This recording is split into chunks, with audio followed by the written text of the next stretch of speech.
You are tuned into What the Church Won't Say. I am your host, Nathaniel Plenty, and today what we're going to be talking about is 5 life lessons. Before we can get into that, I got to first introduce you to Life. So that's what we're going to do. Life, come here, boy. Come on up here. That's right. That's big boy Life right there. And so Life is my 2-year-old Cane Corso, and I want to teach you 5 things that I learned from owning this guy. Stay tuned after this shameless plug. Your bricks in danger, your chicks in danger. See, he will change ya if you come hang with us. So put that weight up and get your weight up. We not haters, no, we just dangerous.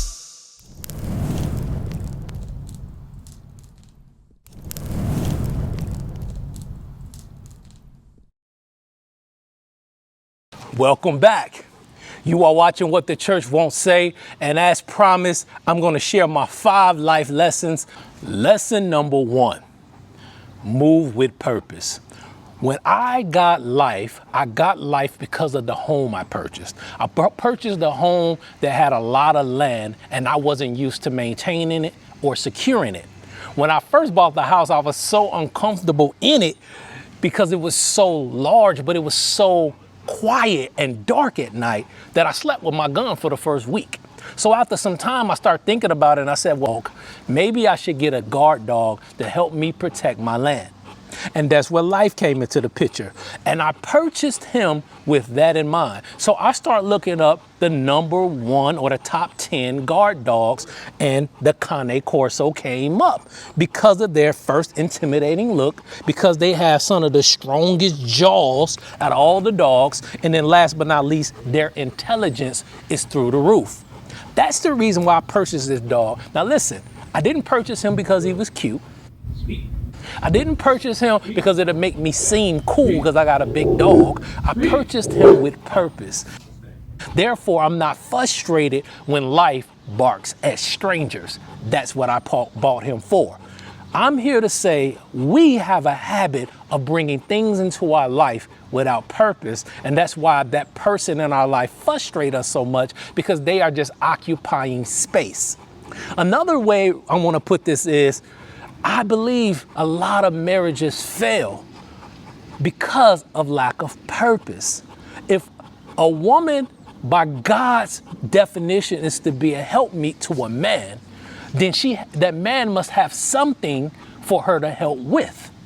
Therefore, I'm saying to you guys, never marry a man without purpose. Men, never marry a woman if you don't have purpose, because you have nothing for her to help you with, which is going to breed frustration, because she's going to have all these abilities, gifts, and talents, but she has no way of really assisting you because you don't know where you're going. Life lesson number 2, retrain negative instincts. When I first got Life, he wanted to exercise these powerful jaws. Cane Corso have some of the most powerful jaws out of all the dog breeds.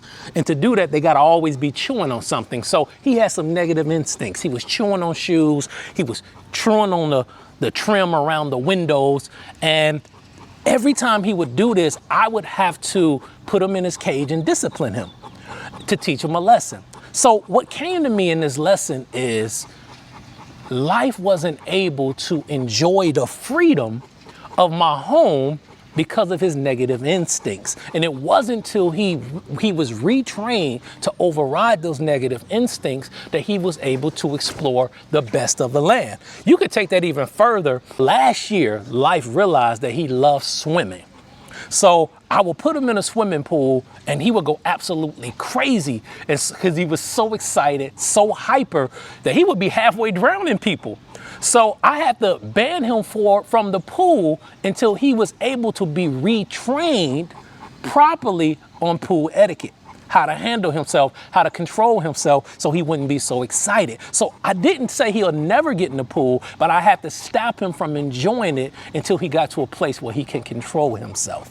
With that being said, I want you guys to consider it is possible that you're not enjoying God's best because there's areas of your life where you have not learned to retrain negative thinking. It's almost like God has to put you in a cage, limit you from experiencing maybe being an entrepreneur or being married or being a millionaire or starting a ministry because of some negative instincts that you have deep down inside of you.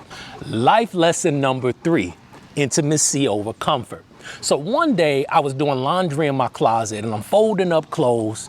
And as I'm folding up clothes and putting up clothes, Life comes and plops down on the floor and he falls asleep while I'm doing laundry in the closet.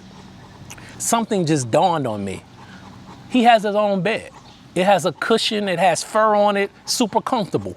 He would rather sleep on a hardwood floor next to me than to experience the comfort of his own bed. And that's why I realized where we were missing God is that we put our comforts over intimacy with him. To sometimes get close to God, it's going to cost you something. It's going to cost you your comfort. It's going to cost you your sleep. It's going to cost you your best friends. It may even cost you some good TV shows that you enjoy.